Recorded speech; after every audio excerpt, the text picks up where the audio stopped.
Today's episode is brought to you by the Positively Productive Toolkit, a collection of workbooks that guide you through self-discovery and self-awareness. These self-guided workbooks, which include links to assessments, can be completed in minutes. Request this free resource and others at the positivelyproductive.com/resources page. You don't even need 5 minutes to create a shift. One deep breath, standing up to stretch, stopping to sip water, or changing your lighting in your space are all these tiny moments. They could be rituals, but really, they're just tiny steps that signal change to your brain. You're listening to the Positively Living Podcast. I'm your host, Lisa Zaratny, founder of Positively Productive Systems and a productivity coach certified in positive psychology and stress management. Join me as we explore ways to live a more proactive, positive life, with episodes on productivity, self-awareness, mindset, entrepreneur life, habits and systems, simplicity, fun, and more. I understand overwhelm personally as a multi-passionate entrepreneur, wife and mom to kids and cats, and as a caregiver. I'm here to help you choose what's right for you so you can do less, live more, and breathe easier. Sound good? Let's get to it. Welcome to the Positively Living Podcast. I'm your host, Lisa, and I'm curious what you were doing before you tuned into this episode. Were you scrambling to get something done? Driving somewhere? Doing chores? Working? I'm so excited to have you join me, and I know how hectic life can be, so I'm grateful you're taking the time. And I imagine you had to make a concerted effort to shift from what you were doing in order to listen to me now. I'd like to take a moment to help you make the most of the episode by showing you what it's about. Join me in taking a deep breath together right now before we begin. You'll inhale through your nose and exhale out of your mouth, making the exhale just a little longer. Let's go with an inhale count of 3 and an exhale count of 5. Are you ready?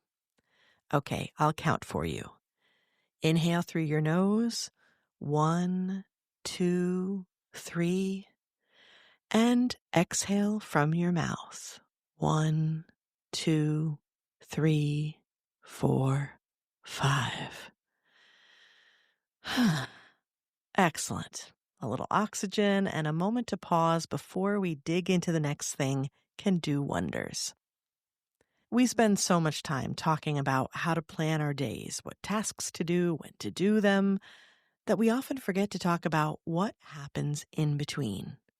That in-between space, also known as transition time or buffer time, is something we often ignore, yet it's incredibly important to our actual productivity. Is it a missing piece in your time management puzzle? Let's talk about it. Today, we're going to discuss why transitions matter so much, how we can support them more intentionally and simply, and what happens when we ignore them. If you guessed frustration, overwhelm, and burnout, you've got the right idea. We really need them.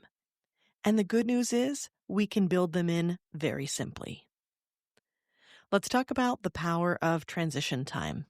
A transition is any shift from one state to another, between tasks, roles, environments, or even mindsets. It might be going from a work meeting to a lunch break or checking emails to writing content. On a bigger scale, it could be a shift from vacation or summer brain back to your usual routine. Big or small, skipping the transition can take a surprising toll on us. Much like trying to scale too much of a big step, we get tripped up. As such, I think of transitions as ramps, up or down, that help us ease into or out of what we're doing. You wouldn't try to merge onto a highway at full speed without a proper on-ramp, right? So why do we expect ourselves to jump from one thing to the next without giving ourselves a chance to get up to speed or shift gears or whatever phrase will work with this metaphor? You get the idea. I first explored this concept in episode 73. It was a client strategy session with Stacy Kessler. I have a number of strategy sessions that I've done on the podcast. You can find them on the podcast page of the positivelyproductive.com website, and you can look for a playlist of strategy calls.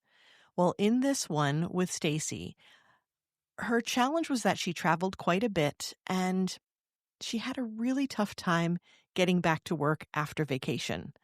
I'm sure you can appreciate that. And I think we all feel that way, but she would vacation quite a bit.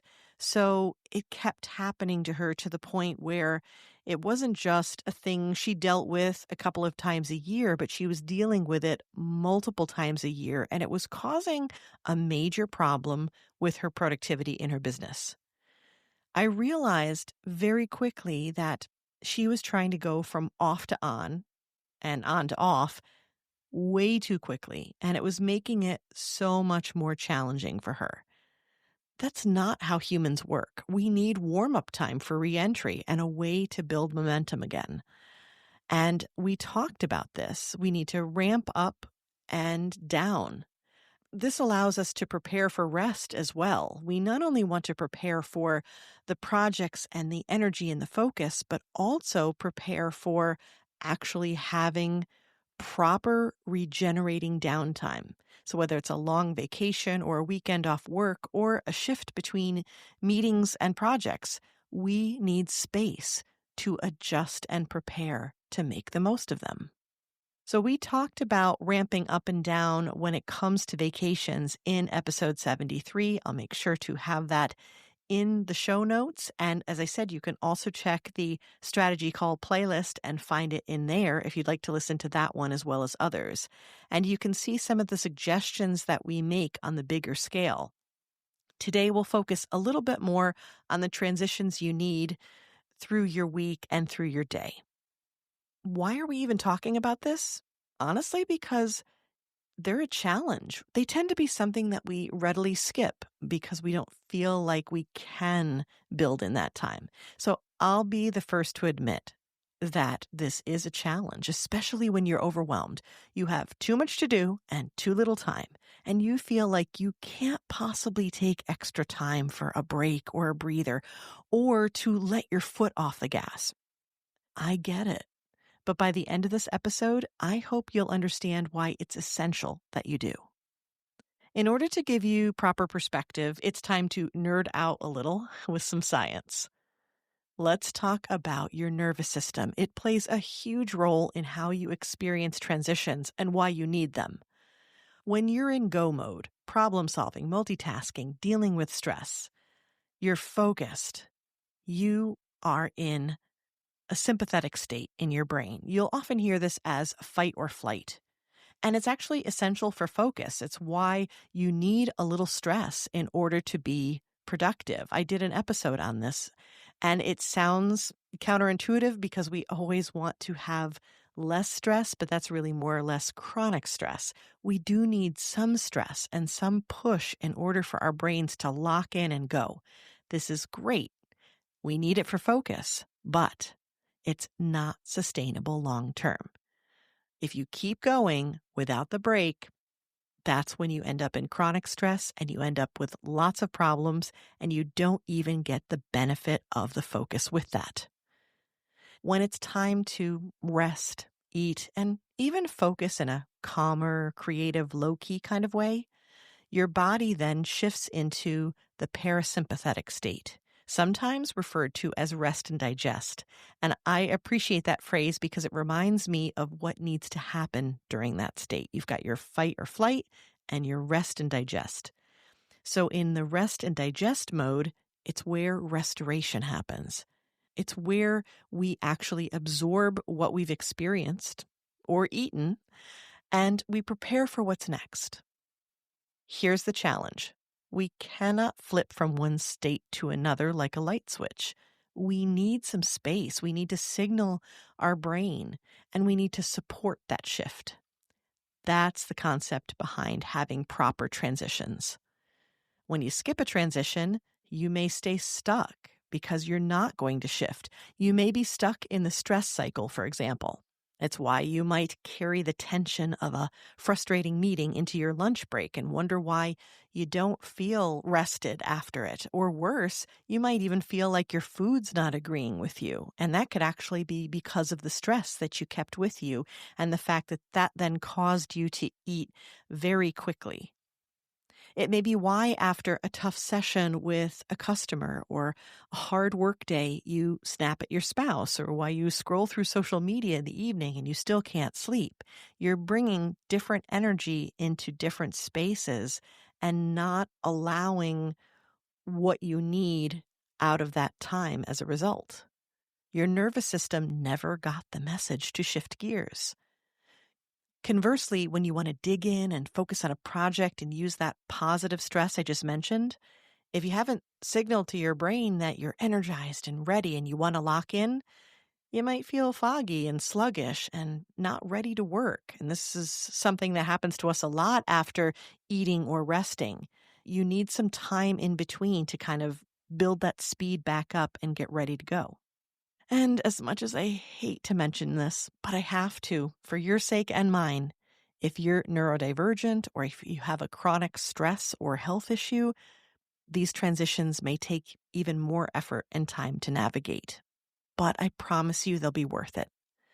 The fact is, you need transition time to show up your best and make the most of the time you're spending, whether it's a break or a big project.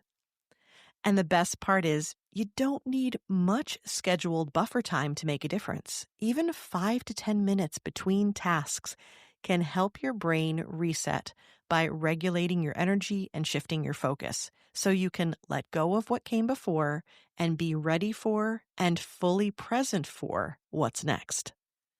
Keep in mind, it's also an act of kindness.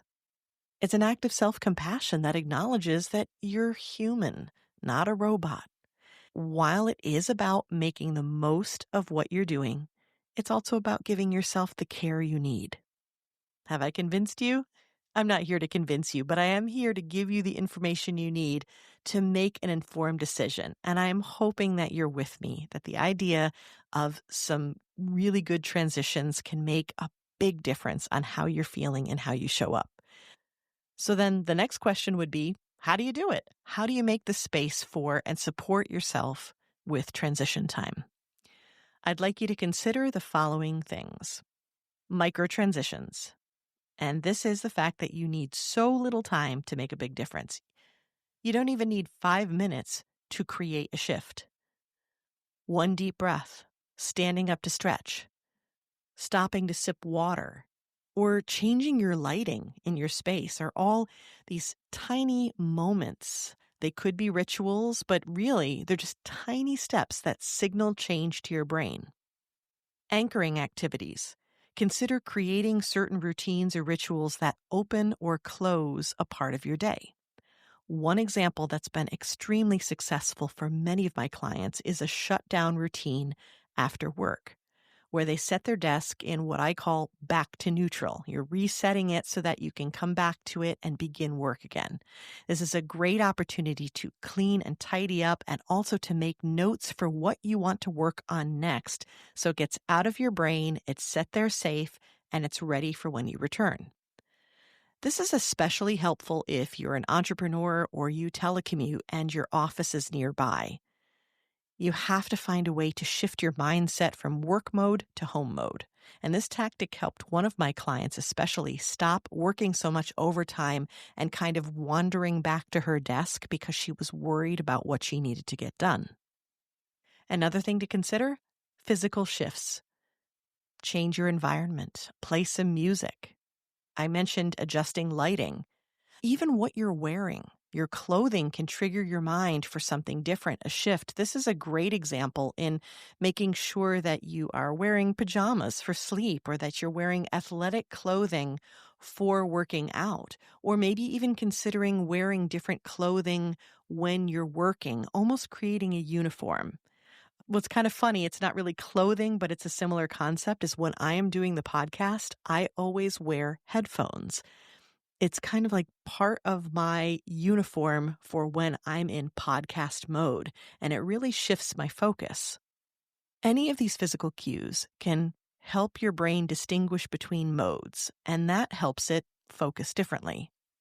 You can also use physical movement to help your brain shift. For example, a short walk after lunch will help with digestion and to get the blood flowing and kind of give you a chance to shift into gear so that you can be focused in your work and not be dealing with brain fog.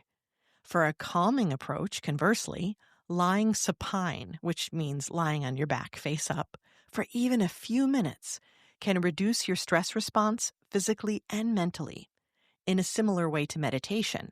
So think the ending of yoga, which is always my favorite part, savasana, right? Where you're lying on your back. So even a few minutes of that. So when we talk about micro transitions, a few minutes where we're hydrating or stretching, that could also be finding a mat or a place to lie down for just a few minutes, calm your breathing, calm your stress response. So good if you've been dealing with someone or something stressful, and then move on to the next task. You also want to consider visual or auditory timers. I love timers. Sometimes my timers have timers. I use them constantly. And it sounds counterintuitive, but truly they allow me to be fully present because then I'm not watching the clock. I'm not trying to figure out how long I need to do what. It helps me just do the thing and it lets me know when I'm finished. They're especially helpful for neurodivergent brains, but I truly believe everyone can benefit from them. You let a soft chime or a countdown clock help you in terms of staying focused or maybe coming out of a rest period. Make it appropriate to what you're trying to do, and it can be so helpful. And lastly, identify the transition. And what I mean by this is sometimes simply saying what you're transitioning, what you're trying to do and achieve can be a form of a mindset shift or maybe even sort of a visualization of what's next. And I know it sounds kind of funny, but I will sometimes state out loud, whether it's to others if they're around or to myself, that I am taking a coffee break. It's a very old school thing to say, but I've gotten into the habit of having a later morning coffee and actually stopping to drink it. And for a few minutes, really, it's not going to take very long, but I'm sitting down, I'm doing something fun, I may be scrolling or reading, maybe, make a phone call or leave a message for a friend if I want, just something that feels very calming, very non-work related, and nothing having to do with my family or all the demands that they are making. None of that. It is a coffee break, a true break. And instead of taking my coffee on the go like I used to, I'm giving myself this moment before I start the next thing. It's become a simple but really effective ritual that creates a transition. And as a bonus, it helps me enjoy my coffee so much more. So, as I said, it can be a challenge when we want to be productive and we want to do the thing. And it feels like this is extra time that we can barely spare. But I want to reframe that shame. One of the biggest mindset shifts I want to offer you is this: transition time is not wasted time. It's an essential part of the process. Now, I know that it can feel a little like procrastination, and I get it because it is time spent, and so is procrastination. But here's the difference. We have been taught that rest isn't productive and that this transition time isn't necessary. Instead of optional or wasteful, I want you to consider how this time is actually something you're doing intentionally, that it's protective, restorative, and focus building. It's priming your productivity. And any way in which you prime your productivity, we had a chat about this before where we talked about doing things that energize you and actually having some fun, doing something that's creative and enjoyable before you tackle a really tough task. When you have task aversion, trying to get yourself to do the thing, that's essential. And it can feel like, like a guilty pleasure, but it's actually really necessary because it helps build your energy so you show up better. The transition time is the same idea, the same kind of value. If your day feels scattered, if your energy crashes hard, if your focus is just not there, of course, I encourage you to consider your priorities, your planning, your energy, all the things that we talk about. But don't skip the buffer time. Make sure that's built in. There's so many other benefits we didn't even cover today in terms of when meetings go long or things go south or someone needs you or something happens, emergencies. Buffer time can really help with that as well. But more than that, in terms of transition time, it's a bridge between different parts of your life, different demands on your brain and on you, and it helps you show up for them better and experience each of them better. So let's stop punishing ourselves for needing space to transition from one thing to the next. Let's normalize it and give ourselves what we actually need to show up our best. One last thing I want to mention to you today is that I have a free gift for you that was actually developed to help you create this transition time. It's one way that you can take just a couple of minutes to have the space that you need and reset yourself. I've created a 2-minute transition meditation. It's a guided audio, perfect for those new to meditation because it's very simple. Anyone can do it. And in 2 minutes, it'll be done before you know it. It's a quick, gentle way to reset your mind and body between tasks, meetings. It can even help you reset your mood.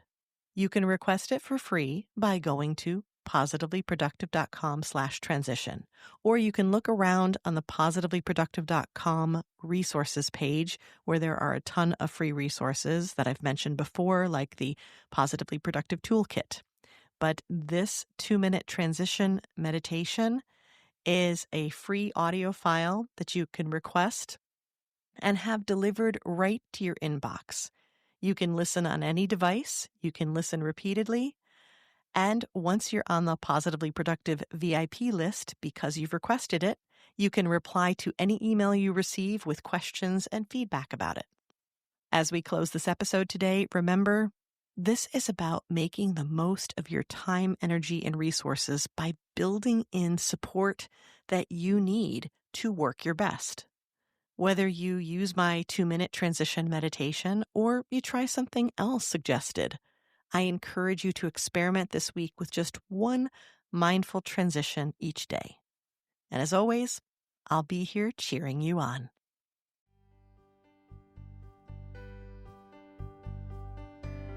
Thank you for joining me today. Your time is precious, and I'm honored you chose to spend it with me.